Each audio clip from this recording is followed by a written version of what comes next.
Well, my name's Connie Ost. I'm the Director of Social and Financial Services with the Council on Aging.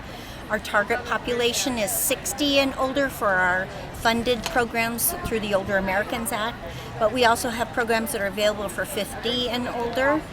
The internships at the Council on Aging are in our nutrition department, and those are the nursing interns, and they go out and do nutrition assessments for all the new Meals on Wheels applicants. And then the other internship is with our social and financial services in case management. And in case management, you get to work with mental health services, legal services.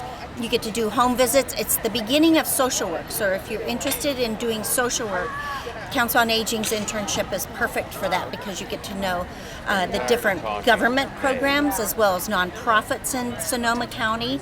And then we can lead you on to master's programs. So that's Council on Aging internship programs. That woman in Petaluma was